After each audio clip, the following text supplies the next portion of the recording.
materi yang kita dapatkan lagi, yang materi ketiga, yaitu tentang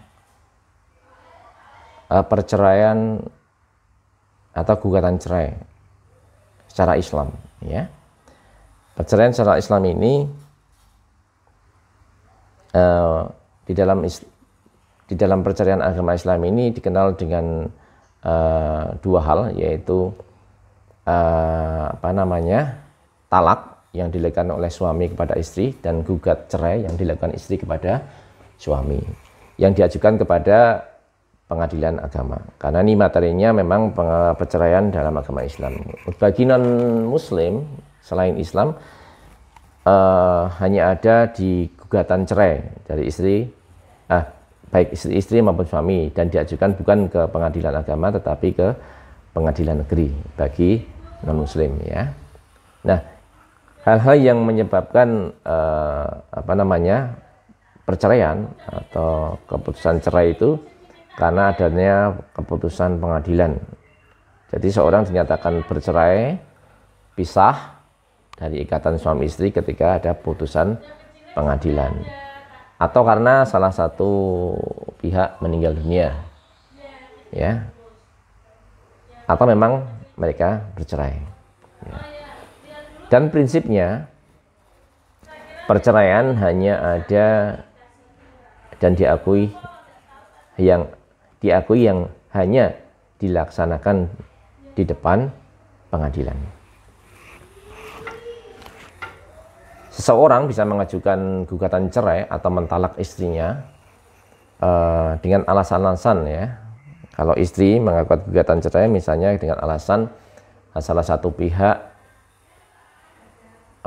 melakukan zina, misalnya melakukan mabuk, melakukan tindakan-tindakan merugikan seperti judi, madat, ya. Atau seorang suami yang meninggalkan istri lebih dari 2 tahun tanpa izin, maka istri dapat melakukan gugatan cerai. Atau seorang suami yang diputuskan dihukum penjara sampai 5 tahun, maka seorang istri dapat melakukan gugatan cerai atas dasar suaminya sedang dihukum 5 tahun, ya, penjara 5 tahun. Atau adanya terjadi kekerasan dalam rumah tangga, atau adanya perselingkuhan, atau salah satu pihak atau suami atau istri cacat, ya, tidak bisa memenuhi kewajiban lahir batin misalnya, maka bisa diajukan gugatan cerai. Kemudian adanya pelanggaran atas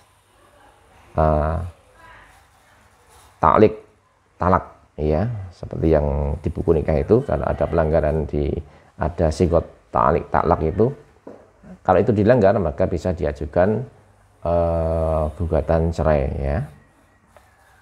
Nah, talak ini ada beberapa macam.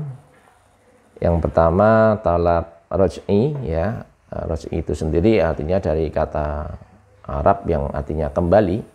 Artinya talak roj'i ini adalah talak yang masih bisa kembali lagi. Suami istri yang bercerai masih bisa kembali lagi dalam sebuah ikatan perkawinan. Ini dikenal dengan talak satu dan talak yang kedua. Kemudian talak bain, ya. Talak bain ini adalah talak yang ketiga, ya. Maka ketika suami mengatakan bahwa mentalak istrinya 3 atau 3 kali, maka suami itu tidak dapat kembali kepada istrinya, tidak bisa roj'i lagi. Kecuali istri sudah menikah dengan orang lain dulu, maka baru bisa menikah dengan suaminya tersebut. Kemudian ada talak sunni, ya. Talak sunni ini talak yang dijatuhkan suami kepada istri dalam keadaan istri suci. Ini mubah, ya. Kemudian tolak bid'ai, ini tolak yang dilarang, yaitu menceraikan, mentalak istri ketika istri sedang haid atau istri sedang suci tapi ba'da duhul, ya, setelah dikumpuli kemudian ditalak. Ini tidak boleh, ya, ini haram, harus menunggu ada masa suci dulu beberapa kali, 3 kali masa suci. Itu macam-macam tolak, ada 4 itu. Kemudian ada istilah li'an, ya. Di dalam KHI atau di dalam hukum Islam ini, di dalam pengadilan agama ini ada istilah li'an, di mana li'an ini sepertinya dari bahasa Arab juga, ya, yang la'ana, ya, artinya melaknat gitu, ya.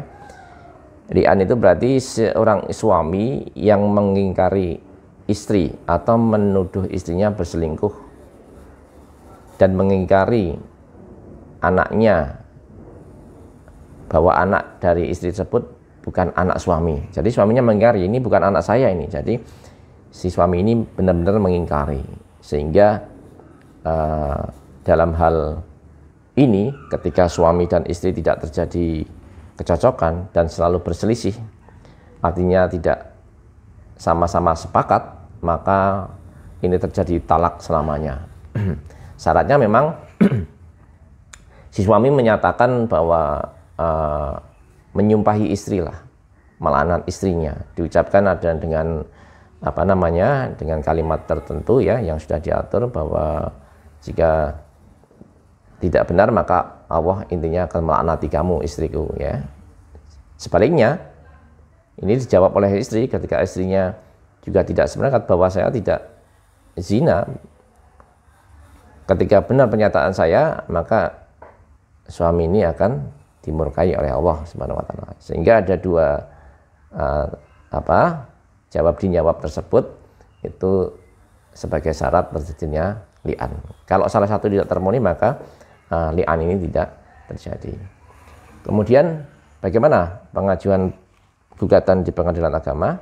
Ya, kita mengajukan saja, seorang suami ketika mau mentalak istri mengajukan ke pengadilan agama, kemudian pengadilan agama akan mempelajari, lalu akan diarahkan atau diberikan mediasi oleh pengadilan agama melalui pengadilan itu sendiri, ya.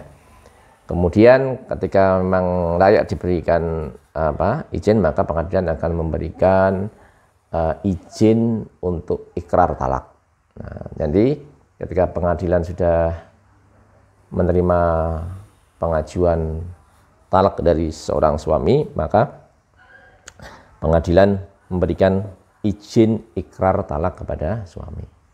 Nah, ikrar talak ini ada masa expirednya, ya. Ketika 6 bulan tidak dilaksanakan, tidak dibacakan oleh suami di depan pengadilan, maka selama 6 bulan ini, setelah 6 bulan ini, maka talak dinyatakan tidak terjadi.